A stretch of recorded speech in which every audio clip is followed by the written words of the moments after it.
ജ്ഞാനേശ്വരി ഭഗവത്ഗീതയുടെ ജ്ഞാനേശ്വര ഭാഷ്യം അധ്യായം 13 ക്ഷേത്രജ്ഞ വിഭാഗ യോഗം. അല്ലയോ അർജുന, ഒരഭിലാഷം ആദ്യമായി മനസ്സിൽ അങ്കുരിക്കുന്നു. അത് പിന്നീട് വായ്, നേത്രങ്ങൾ, പാണികൾ എന്നിവയുടെ മാധ്യമത്തിൽ കൂടി ഉദീരണം ചെയ്യപ്പെടുന്നു. മനസ്സിൽ ആദ്യമായി ഇല്ലാത്ത ഒരു കാര്യം പുറത്തേക്ക് പ്രകടിപ്പിക്കാൻ സാധ്യമാണോ? മണ്ണിൽ വിത്തില്ലെങ്കിലും മുളപൊട്ടി പുറത്തേക്ക് വരുമോ? ചരട് വലിക്കുന്ന പാവകളിക്കാരൻ ചരടുവലി നിർത്തുമ്പോൾ പാവകൾ നിശ്ചലമാകുന്നില്ലേ? ഉറവിടം വറ്റിപ്പോയാൽ പിന്നെ എങ്ങനെയാണ് ഒരു നദി ഒഴുകുന്നത്? ജീവനില്ലാത്ത ഒരു ശരീരത്തിന് എങ്ങനെയാണ് പ്രവർത്തിക്കാൻ കഴിയുക?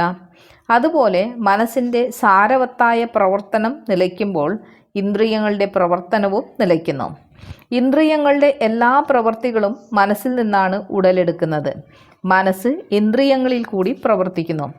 മനസ്സിൽ രൂപം കൊള്ളുന്ന ഏതാഗ്രഹവും പുറത്തേക്ക് വരുന്നത് ഇന്ദ്രിയങ്ങളുടെ ചാലുകൾ വഴിയാണ്. പക്വമായ ഒരു ഫലത്തിൻ്റെ പരിമളം നാനാദിക്കിലേക്കും വ്യാപിക്കുന്നത് പോലെ അഹിംസ മനസ്സിൽ സുസ്ഥിരമാവുമ്പോൾ അത് പുറത്തേക്ക് പ്രകടമാകുന്നു. സമുദ്രത്തിൽ വേലിയേറ്റമുണ്ടാകുമ്പോൾ ഉൾക്കടലിലും വെള്ളം നിറയുന്നത് പോലെ മനസ്സിന് ലഭിക്കുന്ന അഹിംസാ സമ്പത്ത് ഇന്ദ്രിയങ്ങൾക്കും പകുത്തു കൊടുക്കുന്നു.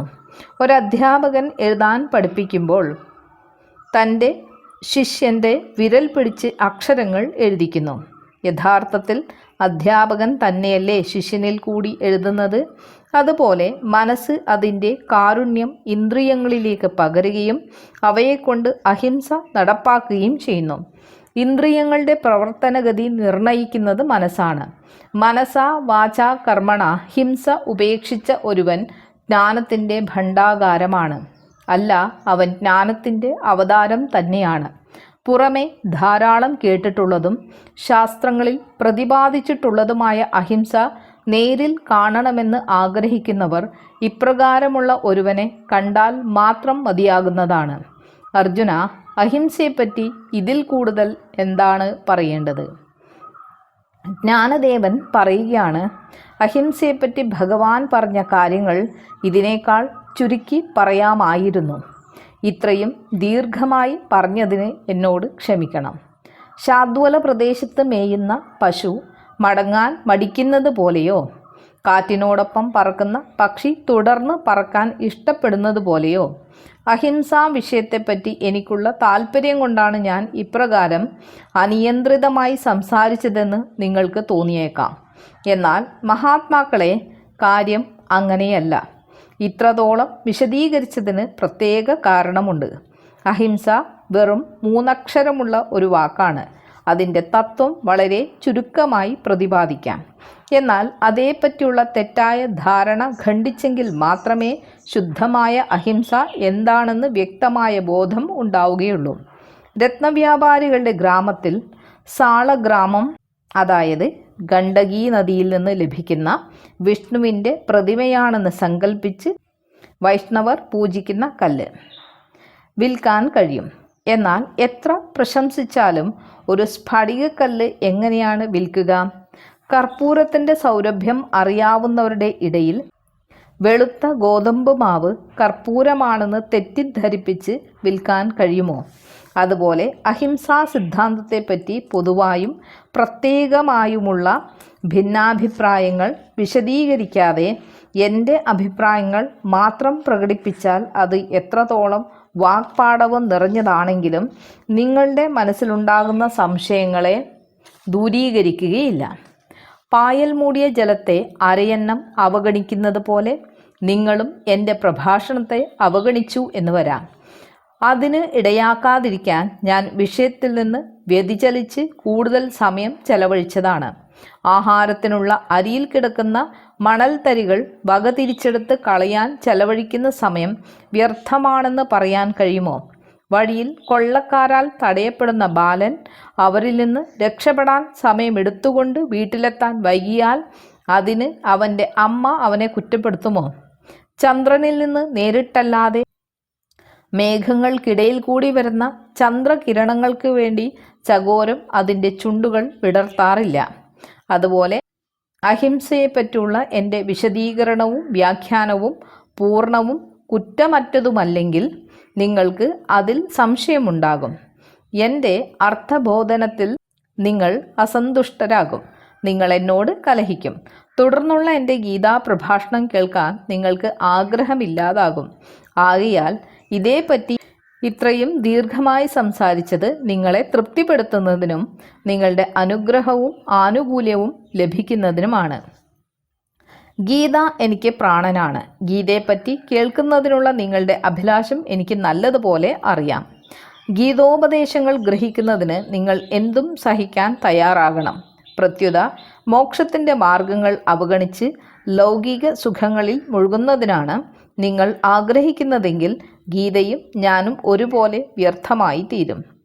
ഞാൻ പ്രകൃതത്തിൽ നിന്ന് വിട്ടുപോയതിന് നിങ്ങൾ എനിക്ക് മാപ്പ് നൽകിയിരിക്കുന്നു എന്നുള്ള വിശ്വാസം എനിക്കുള്ളതുകൊണ്ട് ഇനിയും കൂടുതലായി ഒന്നും ഞാൻ പറയുന്നില്ല. ഭഗവാൻ കൃഷ്ണൻ അർജുനനോട് പറഞ്ഞത് കേൾക്കുക. ഭഗവാൻ പറഞ്ഞു, അല്ലയോ അർജുന, ജ്ഞാനത്തെ മനസ്സിലാക്കാനുള്ള ലക്ഷണങ്ങൾ ഞാൻ പറയാം.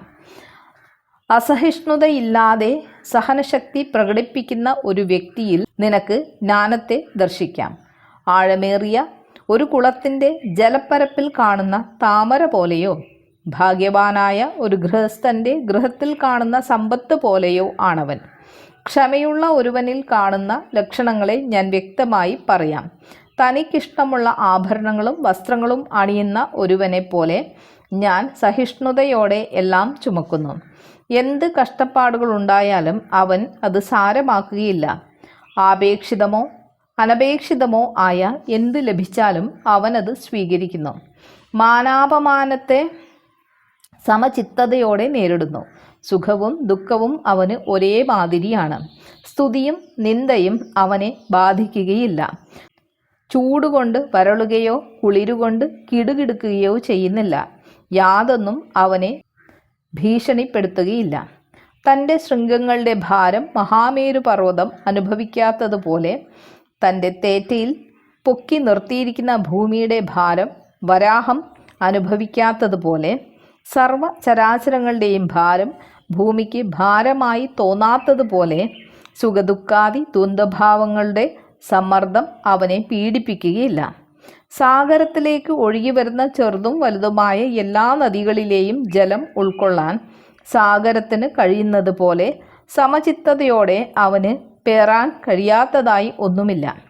അവനെ പാടുപെടുത്തിയ ഒന്നിനെപ്പറ്റിയും അവന് ഓർമ്മ പോലുമില്ല. അവൻ്റെ ശരീരത്തിന് അനുഭവിക്കേണ്ടി വരുന്ന ക്ലേശങ്ങൾ ക്ഷമയോടെ അവൻ്റെ സ്വന്തമായി അവൻ ഏറ്റെടുക്കുന്നു. അക്കാര്യത്തിൽ കാണിക്കുന്ന സഹിഷ്ണുത അലൗകികമായ ഒന്നാണെന്ന് അവൻ ഭാവിക്കുകയില്ല. ഇപ്രകാരം അനാമയനും നിഷ്കളങ്കിതനുമായ ക്ഷമാശീലൻ ജ്ഞാനത്തിന് ഉത്കർഷമേകുന്നു. അവൻ ജ്ഞാനത്തിന് ജീവനാണ്. ഇനിയും ആർജവത്തെപ്പറ്റി പറയാം. പ്രാണൻ എല്ലാവരോടും ദാക്ഷിണ്യപൂർവ്വം പെരുമാറുന്നത് പോലെ രുചിബുദ്ധിയായ ഒരുവൻ എല്ലാവരോടും തുറന്ന മനസ്സോടെ പെരുമാറുന്നു. സൂര്യൻ വിവേചനമില്ലാതെ തൻ്റെ പ്രകാശം എല്ലാവരിലും ചൊരിയുന്നു. അതുപോലെ അവൻ്റെ ചിന്തയിലും പ്രവൃത്തിയിലും അവൻ ആരെയും വ്യത്യസ്തമായി കാണുന്നില്ല.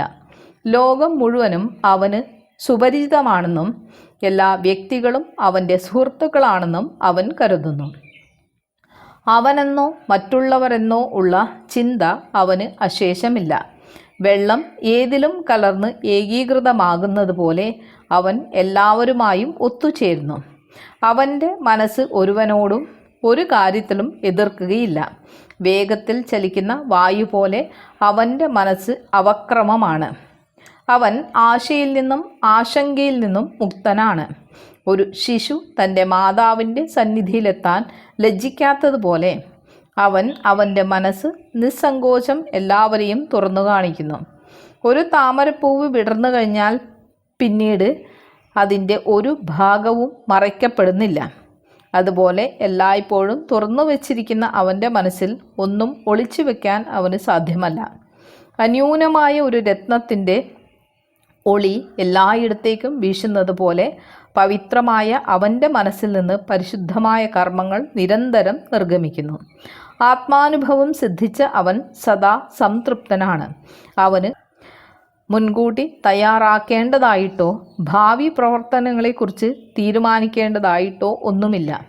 അവൻ്റെ മനസ്സ് നിർമുക്തവും നിർമ്മലവുമാണ്. അവനിൽ കാപട്യം കുടികൊള്ളുന്നില്ല. അവൻ്റെ സംസാരം സംശയരഹിതമാണ്. അവന് ക്ഷുദ്രബുദ്ധി ആരോടുമില്ല. അഷ്ടപ്രഹരത്തിലും അവൻ്റെ ഇന്ദ്രിയങ്ങൾ നിഷ്കപടവും നിത്യശുദ്ധവും പഞ്ചപ്രാണങ്ങൾ നിരർഗളവുമാണ്. അമൃതിൻ്റെ കീഴോട്ടുള്ള ഒഴുക്ക് പോലെ അവൻ്റെ മനസ്സും ബുദ്ധിയും ഋജുവാണ്. യഥാർത്ഥത്തിൽ അവൻ എല്ലാ നല്ല ഗുണങ്ങളുടെയും സ്വഭാവങ്ങളുടെയും ലക്ഷണങ്ങളുടെയും ഇരിപ്പിടമാണ്. എല്ലാ സൽഗുണങ്ങളുടെയും അടിസ്ഥാന കാരണം മനസ്സിൻ്റെ പരിശുദ്ധിയാണ്. ഇപ്രകാരമുള്ള ഒരു മനുഷ്യൻ ആർജവത്തിൻ്റെ മാനുഷികാവതാരമാണ്. ജ്ഞാനം അവനെ തേടിയെത്തുന്നു. ഇനിയും ആചാര്യോപാസനത്തെപ്പറ്റി പറയാം. ഗുരുഭക്തി എല്ലാ ഭാഗ്യങ്ങളുടെയും നിദാനമാണ്. അത് ശോകഗ്രസ്തനായ ഒരുവനെ ബ്രഹ്മവുമായി ഐക്യം പ്രാപിക്കുന്നതിന് തക്ക പ്രഭാവമുള്ളതാണ്. ഗംഗാനദി അതിൻ്റെ ജലസമ്പത്തുമായി സമുദ്രത്തിൽ ഒഴുകിയെത്തുന്നത് പോലെ, ശ്രുതികൾ ബ്രഹ്മപദത്തെ പ്രാപിക്കുന്നത് പോലെ, വിശ്വസ്തയായ ഒരു പത്നി തൻ്റെ നന്മയും തിന്മയും ഉൾപ്പെടെ എല്ലാം തൻ്റെ പതിയിൽ അർപ്പിക്കുന്നത് പോലെ, തന്നെയും തൻ്റെ എല്ലാറ്റിനെയും ഗുരുവിന് സമർപ്പിച്ചിട്ടുള്ള ഒരുവൻ തൻ്റെ ശരീരത്തെ ഗുരുവിന് ഉപാസിക്കുന്നതിനുള്ള ഒരു ഭക്തി ഗേഹമാക്കി തീർക്കുന്നു. ഒരു വിരഹിണി തൻ്റെ ഭർത്താവിനെപ്പറ്റി എല്ലായ്പ്പോഴും ചിന്തിച്ചു കൊണ്ടിരിക്കുന്നത് പോലെ ഗുരുവിൻ്റെ വാസസ്ഥലത്തെപ്പറ്റിയുള്ള ചിന്ത അവൻ്റെ മനസ്സിൽ നിറഞ്ഞിരിക്കും. അവിടെ നിന്ന് വരുന്ന കാറ്റ് തന്നെ ഗുരു സമക്ഷത്തിലേക്ക് ക്ഷണിക്കുന്ന ഗുരു സന്ദേശവുമായിട്ടാണ് എത്തിയിട്ടുള്ളതെന്ന് അവൻ അനുമാനിക്കും. ഗുരുഭക്തി കൊണ്ട് ഉന്മത്തനായ അവൻ ആ ദിശ നോക്കി ഗുരുവിനോടായി സംസാരിക്കും. ഗുരുവിനെ പിരിഞ്ഞിരിക്കുന്ന ഓരോ നിമിഷവും ഒരു യുഗത്തേക്കാൾ ദീർഘമുള്ളതായി അവന് അനുഭവപ്പെടും. ഒരു പശുക്കിടാവിനെ ആലയിൽ കെട്ടിയിരിക്കുന്നത് പോലെ ഗുരുസ്നേഹമാകുന്ന കയറാണ് അവനെ അവൻ്റെ വീട്ടിൽ തളച്ചിട്ടിരിക്കുന്നത്. എപ്പോഴാണ് ഇതിൻ്റെ കെട്ടഴിഞ്ഞ് തനിക്ക് ഗുരുസവിധത്തിലേക്ക് പോകാൻ കഴിയുന്നതെന്നുള്ള ചിന്ത അവനെ ആകാംക്ഷാഭരിതനാക്കുന്നു. ഗുരുവിൽ നിന്ന് എന്തെങ്കിലും സന്ദേശവുമായി ആരെങ്കിലും എത്തിയാൽ മരിച്ചവന് ജീവൻ ലഭിച്ചതുപോലെ അവൻ ആഹ്ലാദഭരിതനാകും. ഉണങ്ങിയ നാമ്പുകൾക്ക് അമൃത് ലഭിച്ചതുപോലെയോ, ചെറിയ കുളത്തിൽ കിടക്കുന്ന മത്സ്യം വലിയ തടാകത്തിൽ എത്തപ്പെട്ടതുപോലെയോ, ദരിദ്രനായ ഒരുവന് ഒളിഞ്ഞിരിക്കുന്ന നിധി കിട്ടിയതുപോലെയോ, അന്ധന് കാഴ്ച ലഭിച്ചതുപോലെയോ, ഭിക്ഷു ഇന്ദ്രസിംഹാസനത്തിലേക്ക് ഉയർത്തപ്പെട്ടതുപോലെയോ, ഗുരുകുലത്തെപ്പറ്റി ശ്രവിക്കുമ്പോൾ അവൻ ആഹ്ലാദഭരിതനാവുകയും ആകാശത്തെ തൻ്റെ മുഷ്ടിക്കുള്ളിലാക്കത്തക്കവണ്ണം തൻ്റെ ശക്തി വർദ്ധിച്ചതായി അവന് തോന്നുകയും ചെയ്യും. ഇപ്രകാരം തൻ്റെ ഗുരുവിൻ്റെ ആശ്രമത്തോട് ഭക്തിയുള്ളവനെ സേവിക്കാൻ ജ്ഞാനം സദാ സന്നദ്ധമായി നിൽക്കും. അവൻ്റെ ഹൃദയത്തിൽ ഗുരുഭക്തി തിങ്ങി നിറഞ്ഞിരിക്കുന്നു. അവൻ ഗുരുവിനെ ആരാധിക്കുകയും ധ്യാനിക്കുകയും ചെയ്യുന്നു. ഗുരുവിൻ്റെ രൂപം മനസ്സിൽ ധ്യാനിച്ച് അന്ധക്കരണ ശുദ്ധിയാകുന്ന അങ്കണത്തിൽ അവൻ പ്രാണപ്രതിഷ്ഠ നടത്തുന്നു. മനസാ വാചാ കർമ്മണ താൻ തന്നെ ഗുരുപൂജയ്ക്ക് വേണ്ട അർച്ചനാ ദ്രവ്യങ്ങളായി സങ്കല്പിച്ച് അവൻ മാനസപൂജ നടത്തുന്നു. അല്ലാത്ത പക്ഷം ചൈതന്യത്തെപ്പറ്റി ബോധവാനാകുന്ന അവൻ ചൈതന്യത്തിൻ്റെ തിരുമുറ്റത്ത് ആനന്ദത്തിൻ്റെ ശ്രീകോവിൽ നിർമ്മിച്ച് അതിൽ ഗുരുരൂപ സങ്കല്പത്തോടെ മനസാ ലിംഗപ്രതിഷ്ഠ നടത്തി എല്ലാ ഭാവനകളോടും കൂടി ധ്യാനമാകുന്ന അമൃതധാര ചൊരിഞ്ഞ് അഭിഷേകം നടത്തുന്നു. ജ്ഞാനത്തിൻ്റെ സൂര്യൻ ഉദിക്കുമ്പോൾ ബുദ്ധിയാകുന്ന പൂക്കൂടയിൽ അഷ്ടസാത്വിക ഭാവങ്ങളാകുന്ന പുഷ്പങ്ങൾ ശേഖരിച്ച് ഗുരുവാകുന്ന ശങ്കരനെ 100,000 പ്രാവശ്യം പൂജിച്ച് ആരാധിക്കുന്നു. പ്രഭാതത്തിലും മധ്യാഹ്നത്തിലും പ്രദോഷത്തിലും താനാണ് ശരീരം എന്നുള്ള വിചാരം കത്തിച്ച് അതിൻ്റെ ധൂപവും ജ്ഞാനത്തിൻ്റെ ദീപവും ആരതിയായി ഒഴിയുന്നു. താനും ഗുരുവുമായുള്ള ഏകഭാവം നിവേദ്യമായി അർപ്പിക്കുന്നു. അവൻ ആരാധകനും ഗുരു ആരാധനാമൂർത്തിയുമായി സങ്കല്പിച്ച് ഗുരുവിനെപ്പറ്റി സ്തുതിഗീതങ്ങൾ പാടുന്നു.